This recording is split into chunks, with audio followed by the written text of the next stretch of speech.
दोस्तों, अगर आपको लगता है कि यूपीएससी प्रीलिम्स सिर्फ लक का गेम है, तो आप एक गलत डायरेक्शन में चल रहे हो। हर साल स्टूडेंट को लगता है कि पेपर अनप्रेडिक्टेबल रहा, लेकिन क्या आप जानते हो कि पिछले 10 साल में 90% क्वेश्चन सिर्फ एक सेलेक्टेड थीम से ही पूछे जा रहे हैं। क्या आप भी वही गलती कर रहे हो जो लाखों एस्पिरेंट्स कर रहे हैं? जैसे कि करंट पढ़ने के चक्कर में आपने स्टैटिक नहीं पढ़ा है, एक रैंडम टॉपिक को उठा के पढ़ने लग जा रहे हो, अपने एक इंटेलिजेंट गेस के ऊपर काम नहीं कर रहे हो। अगर हाँ, तो ये वीडियो आपके लिए गेम चेंजर रहेगा। साथ ही में आज की ही वीडियो में हम बात करेंगे कि कौन कौन से ऐसे टॉपिक है जो 2025 में फॉर श्योर शॉर्ट पूछा भी जाएगा। साथ ही में एंड में हम एक स्ट्रेटेजी के ऊपर भी बात करेंगे जो आपके करंट अफेयर को बताएगा। साथ ही में इस माइंड मैप के बारे में भी आपको अच्छे से पता चलेगा। ठीक है दोस्तों, तो चलिए पहले से स्टार्ट करते हैं कि सब्जेक्ट वाइज ब्रेकडाउन क्या होगा। सबसे पहला है polity. Polity as a king maker कहलाएगा। ठीक है, आप जानते हो कि पॉलिटी से हर साल ज्यादा क्वेश्चंस आते हैं। हिस्ट्री रिपीटेड एक साइकिल है। Geography map based question rise हो रहा है, हर साल मैप बेस्ड क्वेश्चन ज्यादा आ रहे हैं। इकोनॉमिक कॉन्सेप्चुअल अंडरस्टैंडिंग की है इसका, अगर आपको कॉन्सेप्ट क्लियर है तो आपको इकोनॉमिक भी अच्छे से आ जाएगा। इन्वायरमेंट एक राइजिंग स्टार है। साइंस एंड टेक्नोलॉजी यूपीएससी का एक ऑब्सेशन है। Current affair the backbone of UPSC prelims.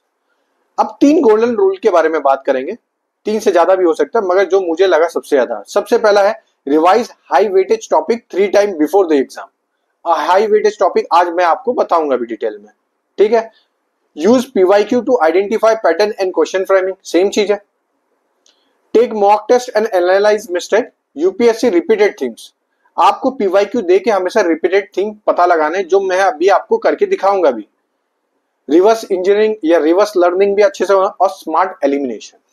देखिए, स्मार्ट एलिमिनेशन के लिए बहुत जल्दी इसके ऊपर मैं वीडियो भी लाऊंगा, हर एक सब्जेक्ट के ऊपर से। आप एलिमिनेट करना सीखोगे, कैसे एलिमिनेट किया जाता है, कैसे इंटेलिजेंट गेस को बढ़ाया जाता है, ये मेरी तरफ से आपके लिए एक गारंटी रहेगी। ठीक है, चलिए सबसे पहला है polity. Polity the king maker होगा। क्यों? क्योंकि हर साल 20 से 25 क्वेश्चन आते हैं। तो कौन से सबसे ज्यादा क्वेश्चन पूछे जाते हैं? फंडामेंटल राइट, फंडामेंटल ड्यूटीज और डीपीएसपी से। इनमें कहां से पूछा जाता है? सबसे ज्यादा पूछा जाता है फंडामेंटल राइट से और डीपीएसपी से। देन उसके बाद फंडामेंटल ड्यूटीज आता है, फिर रेट एंड टाइप्स आता है, फिर नेचुरल राइट्स एंड ड्यूटीज आती है। ठीक है, फिर गवर्नमेंट स्कीम से भी आते हैं क्वेश्चंस। फिर उसके बाद पॉलिटिकल सिस्टम से आता है। अब पॉलिटिकल सिस्टम्स में कहां से आते हैं? Parliamentary form of government, democracy and constitutional government, ये सबसे टॉपिक से पूछे जाते हैं। तो मैं आपके सामने बस वही टॉपिक लेके आऊं जो बहुत ज्यादा हाई यील्ड है। ठीक है, एग्जीक्यूटिव एंड जुडिशरी से सुप्रीम कोर्ट के बारे में पूछा जा रहा है। जुडिशियल रिव्यू क्या है, नालसा क्या है, ग्राम न्यायालय क्या है, sorry union and state government executive roles क्या है।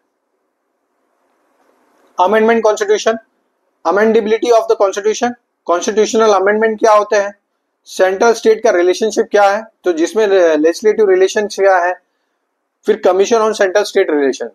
ये सब थीम्स है। थीम्स का भी सब थीम मैंने आपके लिए लेके आया ताकि आप एज इट इज इसको देखिए और जाके पढ़िए, फिर आपको पता चल जाएगा कि मार्क्स कैसे इंक्रीज हो जाएगा। फिर constitutional bodies, non constitutional body और कॉन्स्टिट्यूशनल बॉडी का ऑलरेडी मैंने आपको एक माइंड मैप के थ्रू पे पढ़ा दिया है। Parliament, parliamentary proceeding, bills, Lok Sabha, Rajya Sabha, parliamentary committee, funds of union government और स्टेट लेजिस्लेटिव असेंबली। मैंने जिसके ऊपर हाईलाइट किया इसमें, वो सबसे ज्यादा पूछे गए पिछले साल के क्वेश्चन है। ठीक है, फिर गवर्नमेंट के ऊपर चलते हैं। गवर्नेंस में क्या क्या पूछा? एक्ट पूछा और कुछ मिसलेनियस एक्ट्स पूछे। ये हो गया आपका पॉलिटी का। ठीक है, अब मैं पॉलिटी का आपको माइंड मैप के थ्रू के बता दिया कि कौन सा इंपॉर्टेंट टॉपिक्स रहा है। अब सेम चीज हम हिस्ट्री के एक रिपीटेड साइकिल के ऊपर चलते हैं। देखिए, हिस्ट्री में 3 पार्ट में, जैसे एंशिएंट, मिडिवल और मॉडर्न है। तो एंशिएंट में सबसे पहला आपको पढ़ना है Indus valley civilisation, Mauryan, Ashoka, Gupta और प्लेसेस। दैट्स इट, इससे ज्यादा कुछ नहीं पढ़ना है। मिडिवल हिस्ट्री में चलेंगे तो अर्ली मिडिवल किंगडम, टर्मिनोलॉजी, और उसके बाद विजयनगर किंगडम और Mughals. That's it, medieval history आपकी खत्म हो गई। आर्ट एंड कल्चर में Buddhism, Jainism, important places, literature, architecture और कुछ मिसलेनियस, मतलब डांस फॉर्म हो गया, कुछ लैंग्वेज हो गई बस, और जीआई टैग हो गया। इसके अलावा कुछ नहीं करना है। अब मॉडर्न हिस्ट्री के ऊपर चलते हैं। देखिए, मॉडर्न हिस्ट्री में ट्रांसफर ऑफ पावर के ऊपर आपको पता रहना चाहिए कि ट्रांसफर ऑफ पावर कैसे हुआ, ब्रिटिश से कैसे गया हमारे पास, या ईस्ट इंडिया कंपनी से ब्रिटिश के पास कैसे गया, इसके ऊपर पूरा रहेगा। ब्रिटिश एक्ट और पॉलिसीज के ऊपर से आ रहा है, regulating act, charter act, government of India act, administrative policies कौन कौन सी रही है, एजुकेशन में क्या क्या रिफॉर्म लिए उसके ऊपर रहेगा, economic impact of British policies कौन कौन सी रही, लैंड टेन्योर सिस्टम क्या रहा, economic impact of British rule क्या रहा, पर्सनैलिटी बेस्ड जो क्वेश्चन है उसको भी आपको कवर करना है। अब गांधीयन फेज में क्या क्या चीजें कवर करना है, स्पेशली सत्याग्रह बेस्ड जितने भी चीजें हैं वो आपको कवर करनी है। गांधी ब्रिटिश नेगोशिएशन के बारे में अच्छे से, जैसे गांधी इरविन पैक्ट हो गया, इसके बारे में देखिए। फिर उसके बाद मैकडोनल्ड के साथ ट्रीटी साइन हुई थी, उसको देखिए। फिर सेकंड राउंड टेबल कॉन्फ्रेंस हुआ था, उसको देखिए, समझिए। फिर मूवमेंट देखिए, गांधी जी का कौन कौन से मूवमेंट्स में और उनकी क्रोनोलॉजी कैसी रही है, स्पेशली अफ्रीका से लेकर अभी तक की। यही क्वेश्चन सबसे ज्यादा यूपीएससी पूछ रहा है। सबसे ज्यादा इंपॉर्टेंट चीज ये है, मगर बच्चे हर बार अपनी तरफ से कुछ भी पढ़ने बैठ जाते हैं, तो ये टॉपिक आपको यही मदद कर रहा है। बस एज इट इज आप उठाइए और इसको एक एक करके टिक मार्क करते जाइए अगर आपका होते जा रहा है। इसका पीडीएफ आपको आपके टेलीग्राम चैनल पे मिल जाएगा, ठीक है। अब एडवेंट ऑफ यूरोप है, एडवेंट ऑफ यूरोपियन के बारे में देख लीजिए, कौन पहला आया कौन बाद में आया, एक क्रोनोलॉजी अच्छे से क्लियर कर लीजिए। ऑल्दो 2-3 साल से ये पूछ रहा नहीं है, मगर इस बार पूछने की सबसे ज्यादा चांसेस भी है। सोशल रिलीजियस मूवमेंट में सिर्फ आपको एक चीज करनी है, पर्सनैलिटी बेस्ड। हो सकता है इसके लिए बड़ी जल्दी आपको कोई वीडियो भी देखने मिल जाए पर्सनैलिटी बेस्ड में, लेकिन ये आपको बस एक चीज करनी है, स्वदेशी मूवमेंट अच्छे से कर लेना है आपको। स्वदेशी मूवमेंट से ज्यादातर करंट अफेयर से क्वेश्चन आए थे, कि करंट अफेयर से फ्रेम हुआ था कि कैसे एक मेक इन इंडिया को उस टाइम पे ही बढ़ावा दिया गया था 1905 में, ठीक है। पर्सनैलिटी बेस्ड जैसा मैंने आपको बता दिया। Left movement, working class movement, इसमें क्या पूछा था, पार्टी पूछा था, ऑर्गेनाइजेशन बेस्ड क्वेश्चंस पूछे थे, एक्ट पूछे थे और लेजिस्लेशन बेस्ड पूछे थे, ठीक है। फिर डेवलपमेंट ऑफ एजुकेशन आपको बताना है कैसे कैसे डेवलपमेंट ऑफ हंटर कमीशन क्या था, सारदा एक्ट क्या था, सेडलर एक्ट क्या था, गांधी जी ने कौन सा लाया था, एजुकेशन सिस्टम अभी अपने यहाँ पे कौन सा चल रहा है, एनसीईआरटी की स्टेब्लिशमेंट कब हुई थी, ये सब आपको डेवलपमेंट ऑफ एजुकेशन में मिल जाएगा। इंपॉर्टेंट क्रोनोलॉजी, हर एक की आपको क्रोनोलॉजी याद होनी चाहिए कि कौन सा मूवमेंट कब कब हुआ, ठीक है दोस्तों। ये हो गया आपका हिस्ट्री के लिए इंपॉर्टेंट। एज इट इज ये आपको पीडीएफ मिलेगा, आप बस इसको टिक मार्क करते हुए जाना, ठीक है। लेकिन इसका मतलब नहीं है कि वीडियो छोड़ के चले जाना, क्योंकि इस वीडियो में मैं एक्स्ट्रा चीजें बताने जा रहा हूं, स्पेशली ये लास्ट वाला करंट अफेयर का। डेफिनेटली इसके बारे में बहुत अच्छी ट्रिक मिलेगी आपको, ठीक है। चलिए अब चलते हैं ज्योग्राफी के ऊपर। देखिए ज्योग्राफी में बेस्ट क्वेश्चन सबसे ज्यादा इंक्रीज हुआ है कि मैप से आजकल ज्यादा क्वेश्चन पूछ रहे हैं। तो ज्योग्राफी में मैंने एग्रीकल्चर से सबसे ज्यादा क्वेश्चन पूछा गया आज तक। कौन कौन से टॉपिक से पूछा गया, cotton cultivation, sugar cane cultivation, tea cultivation, comparison of India and China agriculture sector और irrigation method. As it is आपको ये सब जाके फिर पढ़ लेना है। क्लाइमेटोलॉजी में इंसुलेशन, इंडियन ओशन डायपोल के बारे में पढ़ना है, ट्रॉपिकल एंड टेम्परेट साइक्लोन के बारे में पढ़ना है, क्लाउड एंड ड्यू फॉर्मेशन के ऊपर बहुत इंपॉर्टेंट है ये, साइक्लोन एंड जेट स्ट्रीम के ऊपर, हीट बजट ऑफ अर्थ और कोरियलिस फोर्स के बारे में। ये दोनों तो सबसे ज्यादा इंपॉर्टेंट है। चलिए इंडियन ड्रेनेज सिस्टम के ऊपर से हर साल एक क्वेश्चन आता है, जैसे गोदावरी रिवर सिस्टम क्या है, ब्रह्मपुत्र रिवर सिस्टम क्या है, रिवर लिंकिंग प्रोजेक्ट क्या है, तिस्ता रिवर प्रोजेक्ट्स क्या है, आर्टिफिशियल लेक क्या होती है, वाटर रिजर्वायर क्या है, ग्लेशियर क्या है, कावेरी बेसिन क्या है, सलाइन लेक क्या है, रिवर ऑफ ईस्टर्न घाट और वेस्टर्न घाट, कौन सी ऐसी रिवर जो ईस्टर्न घाट से निकलती है वेस्टर्न घाट में फॉल हो जाती है, कौन सी ऐसी जो वेस्टर्न घाट से निकलती है ईस्टर्न घाट में फॉल हो जाती है, वेटलैंड्स आपको बताने हैं, ठीक है। फिर टॉपिक आता है इंडियन इकोनॉमिक ज्योग्राफी में, इसके लिए 12th की एक एनसीईआरटी है, उसको जाके पढ़ लेना, बहुत अच्छी बुक है। नॉन कोल माइंस कौन सी है, मिनरल माइंस कौन सी है और मिनरल्स कौन से हैं, ठीक है। इंडियन फिजियोग्राफी में हिल्स आपको पढ़ना है, हिमालय पढ़ना है, वेस्टर्न घाट के बारे में पढ़ना है, ग्रेट निकोबार के बारे में पढ़ना है, लिंकिंग बिटवीन वेस्टर्न घाट और ईस्टर्न घाट को कौन कौन सा नेशनल पार्क लिंक करता है, कौन सा माउंटेन एरिया कौन सा हिल लिंक करता है उसके बारे में पढ़ना है। साउथ इंडिया में कौन कौन से ऐसे इंपॉर्टेंट पीक है या नेशनल पार्क है उनको पढ़ लीजिए, पीक और माउंटेन को अच्छे से कर लेना है, ठीक है। मैप बेस्ड में इंडिया और वर्ल्ड को डिवाइड कर लीजिए, कौन सी रिवर के किनारे कौन सी कंट्री है, बस ये आपको छोटी छोटी चीजें देखनी है। क्रोनोलॉजी में, ओशियनोग्राफी में कोरल रीफ के बारे में अच्छे से देखना, जरूर पूछा जाएगा। इक्टोरियल करंट, काउंटर करंट के बारे में देख लेना और टाइड्स के बारे में देख लेना। सॉइल में अलुवियन सॉइल, रेड, येलो, ब्लू, लेटरेटिक और एराइड, ये सॉइल के बारे में जरूर देख लेना, बस इतना ही करना है आपको। वेजिटेशन में ट्रॉपिकल एवरग्रीन फॉरेस्ट क्या होती है, ट्रॉपिकल डेसिडुअस फॉरेस्ट क्या होती है, मॉन्टेन फॉरेस्ट क्या है और ट्रॉपिकल एक फॉरेस्ट कौन कौन सी टाइप्स की होती है, आपको यहाँ पे वेजिटेशन में अच्छे से कवर कर लेना, बस एज इट इज जितना बताया बस इतना ही करना। वर्ल्ड इकोनॉमिक ज्योग्राफी में लार्जेस्ट कोकोआ प्रोड्यूसर्स कहाँ पे रहे हैं, पाम ऑयल के ऊपर से एक बार क्वेश्चन पूछा था कि कहाँ की वो जेनेटिक या कहाँ पे इवॉल्व हुई थी। टोटल फर्टिलिटी रेट क्या है इसके बारे में देख लीजिए। ये हो गया आपका ज्योग्राफी के ऊपर, ठीक है। अब आगे चलते हैं इकोनॉमिक कॉन्सेप्चुअल बेस्ड क्वेश्चन। देखिए इकोनॉमिक बहुत कॉन्सेप्चुअल क्वेश्चन है, इसके लिए इतने बड़े एक मैप को अच्छे से आपको समझा भी दिया गया। तो एक्सटर्नल सेक्टर से कहां कहां से क्वेश्चंस आते हैं, फिस्कल क्राइसिस के ऊपर से आता है, ग्लोबल इंस्टीट्यूशंस पे एसडीआर क्या होता है, आईएमएफ क्या है, फाइनेंशियल कमिटी क्या है, फिर ग्रीन और एम्बर बॉक्स क्या होता है, ट्रेड के क्या क्या चल रहे हैं इंटरनेशनल लेवल पे इसके बारे में पूछेगा। जैसे अभी यूएस और इंडिया का बहुत बड़ा ट्रेड वॉर चल रहा है, एयर ट्रेड वॉर स्टार्ट होने वाला है। ग्लोबल इकोनॉमिक प्रोस्पेक्ट रिपोर्ट क्या है, डब्ल्यूटीओ क्या है, कन्वर्टिबिलिटी रेट क्या होती है, बेसल गाइडलाइंस क्या है, इंटरनेशनल लिक्विडिटी कैसे होती है, यूरोपियन स्टेबिलिटी मैकेनिज्म क्या है, ट्रिम्स, एफडीआई, एफपीआई क्या होती है, ग्लोबल इंफ्रास्ट्रक्चर फैसिलिटी क्या है, पीपीपी क्या होता है, परचेसिंग पावर पैरिटी, और फिर रिपोर्ट्स जो जो निकाली है इंटरनेशनल इंस्टीट्यूशन, बस उसके बारे में आपको देख लेना है, ठीक है। सेम चीज है फिस्कल पॉलिसी में क्या देखना आपको, इंटेलिजिबल इन्वेस्टमेंट्स क्या होती है, इनडायरेक्ट टैक्स क्या है, डेप्ट सेविंग क्या है, नॉन फाइनेंशियल डेप्ट क्या है, एक्सटर्नल डेप्ट क्या है, इक्विलाइजेशन टैक्स क्या है, रेवेन्यू एक्सपेंडिचर क्या है, जीएसटी क्या है, सोवरिन गोल्ड स्कीम क्या है, बेसल इरोजन प्रॉफिट शिफ्टिंग क्या है। बहुत है ना टॉपिक, मैं एज इट इज बस आपको जाके ये एक एक लाइन से पढ़ लेनी है, इसके अलावा कुछ मत पढ़ो, बस ये पढ़ के जाओ, डेफिनेटली मैं गारंटी लेता हूँ कि आपका 90% निकल जाएगा, मतलब 100% निकल ही जाएगा। एफएसडीसी क्या है, financial stability and development councils क्या होती है, डेफिसिट कैपिटल बजट क्या होता है, फाइनेंशियल कमीशन सेशन क्या, कमीशन कौन कौन सी होती है, ठीक है। फिर बैंकिंग एंड बैंकिंग रेगुलेशन के ऊपर सीआरआर, एसएलआर, इसके बारे में हमने डिटेल में ऑलरेडी बात कर चुके हैं।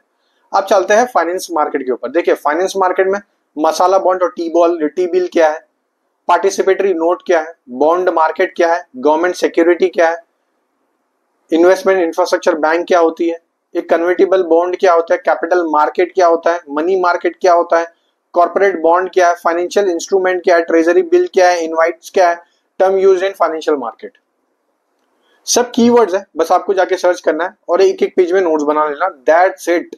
मैंने आपका काम पूरा पीवाईक्यू से 10 साल के पीवाईक्यू से एनालाइज करके ये इंपॉर्टेंट पॉइंट सिर्फ आपके लिए उठा के लाके दिया हूं। बस आपको बस ये मेहनत करनी की इसको डाउनलोड करिए और करिए अपने हिसाब से, बस आपको इतना ही करना है। एग्रीकल्चर में किसान क्रेडिट कार्ड, एग्रीकल्चर मार्केट क्या है, एमएसपी क्या है, एफआरपी क्या है, दोनों के बीच में बेसिक डिफरेंसेस क्या है, इरिगेशन डेवलपमेंट क्या हुआ, सीड विलेज क्या है, पीएम फसल बीमा योजना क्या है, मिलेट्स प्रमोशन क्या हो रही है, नेशनल एग्रीकल्चर मार्केट और ट्रेड क्या है, फर्टिलाइजर क्या है, एग्रीकल्चर सर्वे से कैसे कैसे क्वेश्चंस पूछ रहे हैं इसके बारे में मैंने पिछले अपने इकोनॉमिक्स के पीवाईक्यू सीरीज में ऑलरेडी आपको बताया भी है। सॉइल हेल्थ कार्ड क्या है इसके बारे में भी देख लीजिए। इंडस्ट्रीज में कोर इंडस्ट्रीज कौन कौन सी है, टोटल 8 कौन कौन सी कोर इंडस्ट्रीज है, मुझे कमेंट करके बताना, अगर जिसको पता हो तो करना जरूर। मुद्रा योजना क्या है इसके बारे में देखिए। ई कॉमर्स क्या होता है, एमएसएमई क्या है, डिस्ट्रिक्ट मिनरल फाउंडेशन क्या है, और कॉर्पोरेट सोशल रिस्पॉन्सिबिलिटी क्या है, सीएसआर, और कितना परसेंट कंपनी को अपने नेट प्रॉफिट के बुक में से देना पड़ेगा, ये भी मुझे कमेंट करके बताना। एनर्जी सेक्टर में आईआरईडी है, रेगुलेशन बोर्ड कौन कौन सी है, और कोल सेक्टर कौन कौन से, और यूरेनियम कहाँ कहाँ मिल रहा है। लेबर एंड एम्प्लॉयमेंट में stand up India scheme, national cancer service employment और कैजुअल वर्कर अनएम्प्लॉयमेंट, ये सब के ऊपर भी आपको बात करनी है।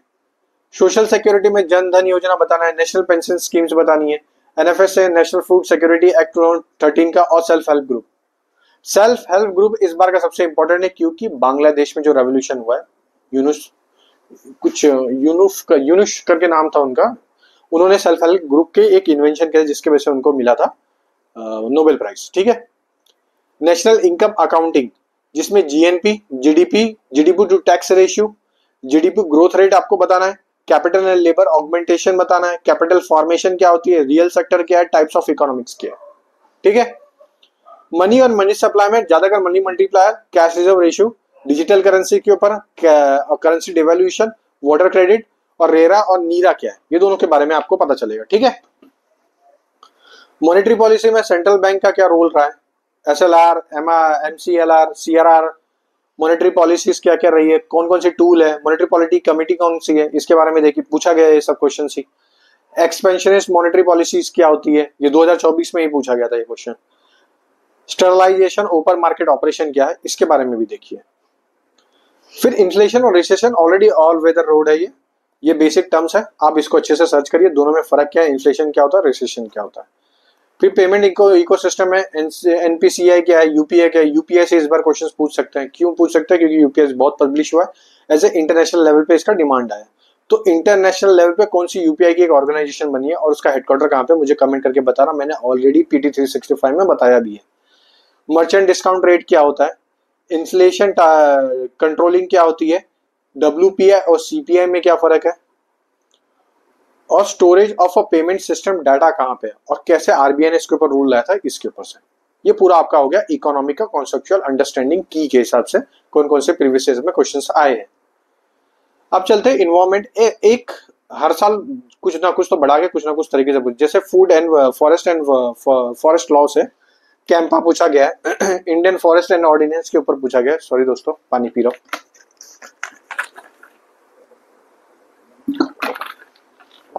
तो कैंपा क्या है, इंडियन फॉरेस्ट ऑर्डिनेंस 2017 में आता है, उसके अंदर क्या है difference, forest survey of India और न्यूयॉर्क डिफॉरेस्ट डिक्लेरेशन फॉरेस्ट क्या है, ठीक है।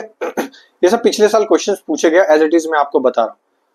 कन्वेंशन एंड ऑर्गेनाइजेशन में IUCN, sides, Rio, bird life international, UNFCCC, page, INDC, UNEP, R2 code of ये पार्टीज है, 2024 में पूछा भी गया था ये। UNCDF क्या है, UNCCD क्या है, एजेंडा 21 क्या है, टैरिफ क्या है, कार्डिगना क्योटो प्रोटोकॉल क्या है, नागोया प्रोटोकॉल क्या है, CPCB और NGT क्या है, सेंट्रल पोल्यूशन कंट्रोल बोर्ड और नेशनल ग्रीन ट्रिब्यूनल्स क्या है, और नेशनल ग्रीन ट्रिब्यूनल्स कब आया, इसको भी कमेंट करके बता देना। लॉ एंड पॉलिसीज में ग्रीन क्लाइमेट फंड, बायोकार्बन फंड कौन कौन से, जेनेटिक इंजीनियरिंग अप्राइजल कमेटी किससे स्टैब्लिश्ड हुई थी, टाइगर सेंसस कब कब होता है, टाइगर प्रोजेक्ट टाइगर कब स्टार्ट हुआ, ये सब देखिए। वाइल्ड लाइफ प्रोटेक्शन कब कब आया, कैसे कैसे रहा, नेट जीरो इंडस्ट्री का एक्ट क्या है, इसके ऊपर आप देखिए। फिर बात करते हैं बायोडाइवर्सिटी में एनिमल्स के ऊपर सबसे ज्यादा क्वेश्चन, जैसे एसिटिक लायन हो गया, डुगोंग हो गया, फ्रूट फिश हो गया, गंगा डॉल्फिन हो गया, घड़ियाल हो गया, सॉल्ट क्रोकोडाइल्स हो गए, ये सबके ऊपर से बहुत क्वेश्चन पूछे गए, यहाँ पे आपको दिख भी रहा है। फिर उसके बाद डिकम्पोजर और डेट्रियोट में दोनों में फर्क क्या है, ये भी पूछा गया था। मोर्सोपिटाल्स क्या होते हैं, और फिर उसके बाद ये ऐसे लेमन ग्रास का क्या रोल रहा है मॉस्किटो को रोकने में, इसके ऊपर से पूछे गए। अब ये आप ही सोचो ना, लेमन ग्रास के बारे में क्यों पूछा था, क्योंकि आपके घर पे अगरबत्ती जल रही है जिससे मच्छर भाग रहे हैं, उसके अंदर लेमन ग्रास को यूज किया जाता है। एज इट इज जो आपके आजू बाजू चल रहा है उधर से क्वेश्चन उठा के पूछ लिए। पॉल्यूशन देखिए, पॉल्यूशन में क्या है, हाइड्रोफ्लोरोकार्बन के एयर क्वालिटी इंडेक्स के बारे में, climate and clean air collision के बारे में पूछा है, बायो रेमिडिएशन क्या है, फिर फ्यूरेंस ऑयल क्या होती है, मैग्नेटिक पॉल्यूशन क्या है, ये इंजन से होता है, गाड़ी से याद रखना।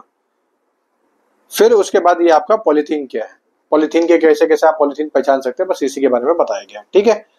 सेम चीज है, एग्रीकल्चर से हर साल क्वेश्चन पूछता है, अलग अलग तरीके से पूछता है, आप पॉज करिए, इसको देखिए अच्छे से, ये दोनों के साथ कंपेयर होता है, ज्योग्राफी में भी आता है, इन्वायरमेंट में भी आता है, इकोनॉमिक्स में भी आता है।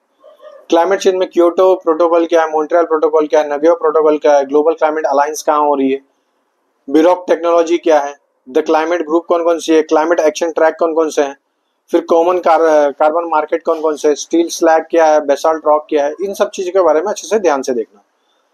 फिर अनकन्वेंशनल सोर्स ऑफ एनर्जी कौन कौन सी रही है, बायोफ्यूल फीडस्टॉक है, हाइड्रोजन प्रोडक्शन इस बार का सबसे इंपॉर्टेंट टॉपिक है क्योंकि इससे पूछे जाने की सबसे ज्यादा चांसेस है। Blue, green, purple, black, grey कौन कौन से रहे, इनके बारे में आप देख लीजिए।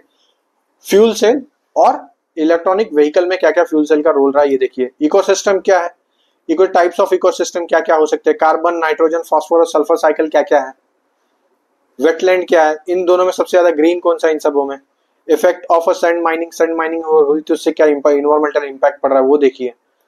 प्रोटेक्टेड एरिया में नेशनल पार्क को अच्छे से देखिए, वाइल्ड लाइफ सेंचुरी को देखिए, बायोस्फीयर रिजर्व को देखिए, टाइगर रिजर्व को देखिए, एलिफेंट रिजर्व को देखिए, ये सब का क्रोनोलॉजी में लगा कि प्रोजेक्ट एलिफेंट कब आया, प्रोजेक्ट हंगुल कब आया, प्रोजेक्ट टाइगर कब आया, प्रोजेक्ट लायन कब आया, इसको सब लाइन से क्रोनोलॉजी में लगाइए, और प्रोजेक्ट डियर कब आया, कम्युनिटी रिजर्व क्या होता है ये सब देखिए। समझ गए। अब चालू करते हैं साइंस टैग। देखिए साइंस टैग से दो ही सबसे ज्यादा, ये तो साइंस एंड टेक्नोलॉजी से आता है, ये तो बेसिक साइंस से आता है। तो बेसिक साइंस में micro organism, disease, immune system, health and evolution, properties of a matters, space science, human body, इतने से ही पूछा जा रहा है बेसिक से। यहां से सिर्फ आपको मिलेगा 7 से 5 क्वेश्चन। साइंस एंड टेक्नोलॉजी से energy related to technology, nano technology, space technology, electronic device, communication technology, information technology, science and technology, और फिर उसके बाद बायोटेक्नोलॉजी और हेल्थ रिलेटेड डेवलपमेंट और एनर्जी टेक्नोलॉजी। ठीक है दोस्तों, बस इससे ज्यादा और कहीं से क्वेश्चन ज्यादा पूछे भी नहीं गए। अब देखिए करंट अफेयर के लिए सिर्फ और सिर्फ आपको एक काम करना है, जो सबसे बड़ा है। हमारा पीटी 365 का वीडियो तो आया ही है आपके सामने। दूसरा एक काम करना है कि आपको हर करंट अफेयर को स्टैटिक के साथ कनेक्ट करके पढ़ना है, बस। स्टैटिक के अलावा कुछ मत करना। पहली चीज तो ये होगी। दूसरी चीज है, जब भी आप पेपर लगाओ तो उसका सोल्यूशन देखना कि करंट अफेयर में यूपीएससी के प्रीलिम्स में कैसे क्वेश्चंस पूछे जा रहे हैं, किस तरीके से फ्रेम किया जा रहा है। आप एज इट इज उस पर ऐसे ही काम करना चालू कर दें। इसके अलावा आप कुछ ना करें कि पहले जाए उस चीज को अच्छे से देख के आगे बढ़े। ठीक है। तीसरी चीज, अगर आपको करंट अफेयर में कोई क्वेश्चन नहीं आ रहा है, तो अगर कोई टर्म आ गया, जैसे डिजिटल करेंसीज के ऊपर एक बार आता है, डिजिटल कुछ ऐसे करके आया था, तो बहुत सारे लोग को लगा कि क्या है ये क्या है। तो करंट अफेयर में सबसे ज्यादा करंट अफेयर में टॉपिक कौन से चलते रहेंगे, या तो करंट टेक्नोलॉजी से ही चलता रहेगा। तो जो भी टेक्नोलॉजी बेस पे क्वेश्चंस पूछा, सबसे पहला आपका ऑप्शन उधर ही जाना चाहिए, जो भी टेक्नोलॉजी के ऊपर से क्वेश्चंस पूछा गया। डिजिटल करेंसीज के ऊपर पूछ लिया कि what is digital data bank, और आपको पता नहीं है, मगर आपको ये पता है कि इसमें एक ऑप्शन में टेक्नोलॉजी से कुछ रिलेटेड है, तो उसको मार्क कर देना। डेफिनेटली वो सही होता है, क्योंकि यूपीएससी का एक ट्रेंड रहा है कि करंट अफेयर में टेक्नोलॉजी से अगर क्वेश्चंस पूछता है तो हमेशा उसका आंसर वही होता है। ठीक है दोस्तों, इसका पीडीएफ आपको मिल जाएगा टेलीग्राम पे। अगर आपको और भी किसी के ऊपर वीडियो चाहिए तो बहुत जल्दी आपको वो वीडियो भी बना के मिल जाएगा। इकोनॉमिक सर्वे में हमारा एक काम चल रहा है, पूरा एक माइंड मैप बना के आपको मिलेगा। ठीक है दोस्तों, चलिए, जय हिंद दोस्तों।